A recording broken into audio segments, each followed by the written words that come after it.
ஓம் சாந்தி. 3/4/26 ஸ்ரீபாபா நினைவிருக்கின்றதா?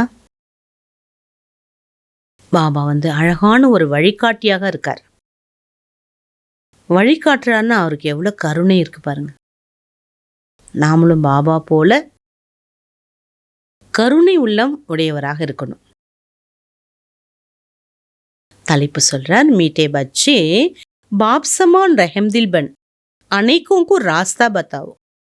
जो बच्चे दिन रात सर्विस में लगे रहते वही बहादुर हैं. இனிமையான குழந்தைகளே, பாபாவை போல இரக்க உள்ளம் உடையவராகி அநேக பேருக்கு வழிகாட்டுங்கள். எந்த குழந்தைகள் இரவு பகலாக சேவையில் மூழ்கியிருக்கின்றார்களோ அவர்களே வீரமிக்கவர்கள், ரொம்ப தைரியசாலிகள்ங்கிறார் பாபா. क्वेश्चन, ऊंची तकदीर का मुख्य आधार किस बात पर है? உயர்ந்த அதிர்ஷ்டத்தினுடைய முக்கிய ஆதாரம் எந்த விஷயத்துல அடங்கி இருக்குது? யாதுக்கு யாத்ரா பர்.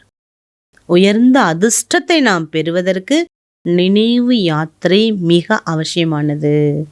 जितना जो याद करता है उतना ऊंच तकदीर बनाता है. எந்த குழந்தைகள் எவ்வளவு பாபாவை நினைக்கின்றார்களோ அதுக்கு தக்க அதிர்ஷ்டவான் ஆகிறார்கள். शरीर निर्वाहरत कर्म करते बाप और वर्षे को याद करते रहो तो तकदीर ऊंची बनती जाएगी. ஷரீரத்தை நீங்கள் ஷரீர நிர்வாகத்துக்காக, ஏன்னா மற்ற செலவுகள்லாம் இருக்குல்ல வாழ்க்கையில், அதெல்லாம் நம்ம சமாளிக்கிறதுக்கு நம்ம என்ன காரியத்தை செய்தாலும் பாபாவையும் அவர் கொடுக்கக்கூடிய ஆஸ்தியையும் சேர்த்து நினைக்கணும். அப்பதான் அதிர்ஷ்டத்தை நாம் உயர்வாக்கி கொண்டே போகலாம்.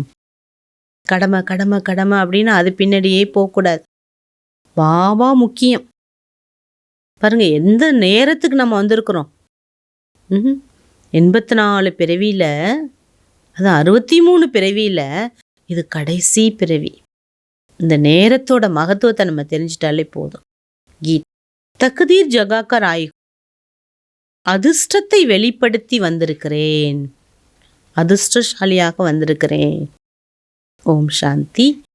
बच्चे जब पैदा होते ही तो अपने साथ कर्मों अनुसार तकदीर ले आते. குழந்தை பிறக்கும் போதே அதிர்ஷ்டத்தையும் சேர்த்து கொண்டு வந்துடுது. कोई शहर के पास कोई गरीब के पास जन्म लेते. சில குழந்தைகள் செல்வந்தர் வீட்டில், சில குழந்தைகள் ஏழைகள் வீட்டில் பிறக்கிறாங்க. பாபி समझते हैं कि वारिस आया है. பாபாவும் அப்பாவுக்கும் தெரியும் வாரிஸ் வந்திருக்குது. வாரிஸ், இப்படி குழந்தை பிறந்தோடனே வாரிஸ்.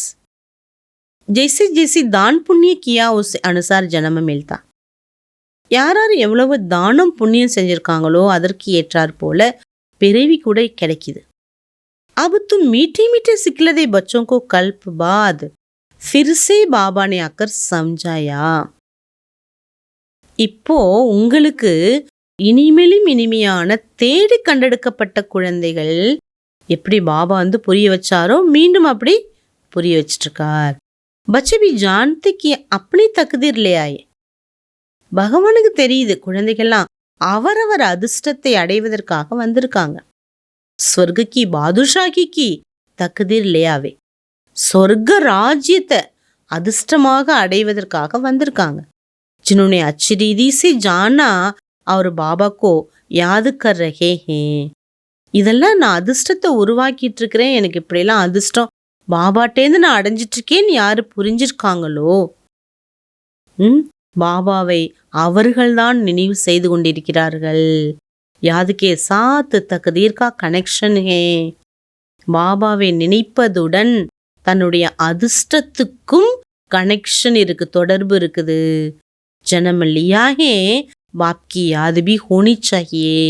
எப்போ பாபான்னு நமக்கு பிறவி கிடைச்சதோ அப்ப நம்ம பாபாவை நினைவு செய்ய வேண்டும் அல்லவா? जितना याद करेंगे उतनी तकदीर ऊंची रहेगी. எவ்வளோ நம்ம பாபாவை நினைக்கின்றோமோ அதுக்கு தக்க தன்னுடைய அதிர்ஷ்டம் என்பது உயர்வாகும். கித்தனி சஹஜ் பாத் ஹே. பாருங்க எவ்வளோ ஈஸியான விஷயம். பாபா நினைவோட நம்மளுடைய அதிர்ஷ்டம் கனெக்ட் ஆகிருக்குங்கிறார் பாபா. பாருங்க எவ்வளோ ஆழமான விஷயம் இது. இப்போ எப்படி நம்ம பாபாவை நினைக்கணும், எப்படி புரிஞ்சுக்கணும், எப்படி பிராப்திகளை நினைக்கணும், தன்னுடைய அதிர்ஷ்டத்தை எப்படி வர்ணிக்கணும், நம்ம ஆழமான விஷயம் இது.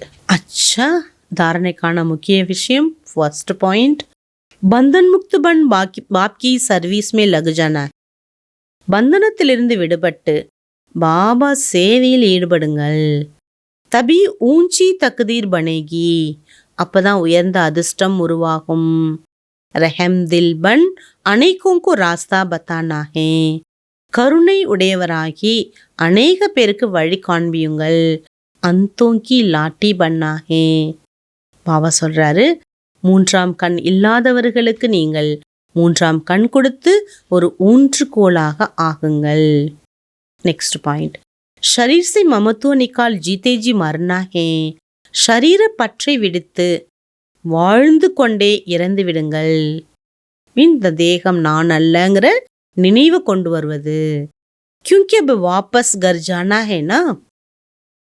பாபா சொல்றாரு, இப்ப நம்ம எல்லாருமே ரிட்டர்ன் ஜேர்னி, திரும்பி நம்ம வீட்டுக்கு போகணும் இல்லையா. बीमारियों में भी एक बाप की याद रखे तो विकर्म विनाश हो जाएंगे. பாபா சொல்ற, எவ்வளோ நோய்வாய்ப்பட்டாலும் நீங்க ஒரு பாபா நினைவுல இருந்தாதான் அநேக பாவங்களை நாம் அழிக்க முடியும். वरदान, कल्याण की भावना द्वारा हर आत्मा के संस्कारों को परिवर्तन करने वाले निक्षय புத்தி பவ. நன்மை செய்யும் பாவனையால் ஒவ்வொரு ஆத்மாவின் சன்ஸ்காரத்தை மாற்றி அமைக்கக்கூடிய நிக்ஷய புத்தி உடையவராக இருங்கள். जिसे बाप में 100% निक्षय बुद्धि हो, कोई कितना भी डगमग करने की कोशिश करे लेकिन हो नहीं सकते. எப்படி பாபாவிடத்தில் 100% நிக்ஷய புத்தி இருக்கின்றது. யாருக்கு எவ்வளோ தடைகள் வந்தாலும் அசைவு வந்தாலும், யாரு தடை கொடுக்கணும்னு எவ்வளோ முயற்சித்தாலும் ஆனா அவங்களுக்கு தடை ஏற்படாது. ஏன்? 100% பாபா மேல நிச்சய புத்தி இருக்கு. ऐसे देवी परिवार संसारी आत्माओं द्वारा बल कोई भी कैसा भी पेपर ले क्रोधी बन सामना करे, वह कोई इंसल्ट कर दे, गाली दे, उसमें भी डगमग नहीं हो सकते. பாபா சொல்றார், யாருக்கு 100% நிச்சய புத்தி இருக்குதோ அவர்களுக்கு யார் எவ்வளோ தொல்லை கொடுக்கணும்னு நினைச்சாலும், தெய்வீக பரிவாரத்தை சேர்ந்தவங்க அல்ல எந்த ஆத்மாவோ என்ன பேப்பர் கொடுத்தாலும், டெஸ்ட் பேப்பர் வச்சாலும், கோக்காரவங்க எவ்வளோ கோவப்பட்டாலும், எதிர்த்தாலும், அவங்கள எவ்வளோ இன்சல்ட் பண்ணாலும், எவ்வளோ திட்டினாலும் அவங்களுக்கு கொஞ்சம் கூட டிஸ்டர்ப் ஆக மாட்டாங்க. इसमें सिर्फ हर आत्मा प्रति कल्याण की भावना हो. பாருங்க, நிச்சய புத்தி இருந்தால் அவங்களுக்கு இது மட்டும்தான் இருக்குமா, ஒவ்வொரு ஆத்மா மேல பாபா சொல்றார் நன்மை செய்ய வேண்டும் என்ற பாவனை இருக்கும். ये भावना उनके संस्कारों को परिवर्तन कर देगी. அந்த பாவனை என்ன பண்ணுது, அநேக சன்ஸ்காரங்களை மாற்றக்கூடியதாக அமைந்து விடுகிறது. इसमें सिर्फ अधैर्य नहीं होना, समय प्रमाण फल अवश्य निकलेगा, ये ड्रामा की नूंद है. அதனால பாபா சொல்றாரு, இதுல நம்ம தைரியத்தை இழந்துடக்கூடாது. என்ன இப்படிலாம் நடக்குதே, இப்படிலாம் ஆகுதேன்ட்டு என்ன பண்ணக்கூடாது, தைரியத்தை இழந்துடாதீங்க. நேரத்தின்படி அதற்கான பலன் அவசியம் உங்களுக்கு கிடைச்சிரும். ட்ராமாவில் அப்படி ஒரு விதி பதிவாகி இருக்குதுங்கிறார் பாபா. நம்ம எவ்வளோ பொறுத்து போகிறோம் அவ்வளவு நன்மை தான் நமக்கு நடக்கும். இது மட்டும் நம்ம நல்ல நிச்சய புத்தியோடு இதை கொண்டு வரணும், உணரணும். ஸ்லோகன், पवित्रता की शक्ति से अपने संकल्पों को शुद्ध ज्ञान स्वरूप बनाकर कमजोरियों को समाप्त करो. தூய்மையினுடைய சக்தியால் தன்னுடைய சங்கல்பத்தை சுத்தமாக ஞான சொரூபமாக ஆக்கி பலகீனங்களை அழித்து விடுங்கள். अव्यक्त इशारा, महान बनने लिए मधुरता नम्रता का गुण धारण करो. மகான் ஆகுவதற்காக இனிமை மற்றும் பணிவினுடைய குணத்தை கடைப்பிடியுங்கள். வாச்சாமி சதா சத்தியதா, வார்த்தையில் எப்போதும் சத்தியம் இருக்கணும். மதுரத்தாகோ, இனிமை இருக்கணும். அப்பதான் வாணிக்கு மார்க்ஸ் ஜமா ஹோத்தி ரஹேகி, அப்பதான் பேச்சில் நமக்கு மார்க்ஸ் சேமிப்பாகும். मधुरता का गुण जीवन में है तो हर बोल मोती समान होंगे. பாபா சொல்றாங்க, இனிமை தன்மையுடைய குணம் நம்ம வாழ்க்கையில இருந்தது என்றால் ஒவ்வொரு வார்த்தையும் முத்துக்கு சமானாக இருக்கும். ऐसे लगेगा जिसे बोल नहीं रहे मोतियों की वर्षा हो रही है. அப்படியே மற்றவங்களுக்கு தெரியுமா, இவங்க என்கிட்ட பேசல, இவங்க முத்துக்களின் மழை பொழிஞ்சிட்டு இருக்காங்கன்னு. वे ऐसा बोल बोलेंगे जो सुनने वाले सोचेंगे कि ऐसा बोल हम भी बोले. அப்படி இனிமையான வார்த்தை பேசக்கூடியவங்களை பார்க்கக்கூடியவங்க என்ன நினைப்பாங்கன்னா, இவங்கள மாதிரி நானும் பேசினா எவ்வளோ நல்லா இருக்கும். सबको सुनकर सीखने की, ஃபாலோ करने की प्रेरणा मिलेगी. அந்த ஸ்வீட்னஸ் இருக்கக்கூடியவங்களை பார்க்கும்போது அவங்கள மாதிரி ஆகணுங்கிற கற்றுக்கிற எண்ணமும் அவங்கள ஃபாலோ பண்ணுங்கிற ஒரு தூண்டுதலும் கிடைக்கும். ऐसे मधुर बोल बोल का वाइब्रेशन सर्व को स्वतः ही खींचता है. அந்த மாதிரி இனிமையாக பேசக்கூடிய அந்த வைப்ரேஷன் என்ன பண்ணுது, அனைவரையும் தானாகவே கவர்ந்து இழுக்குது.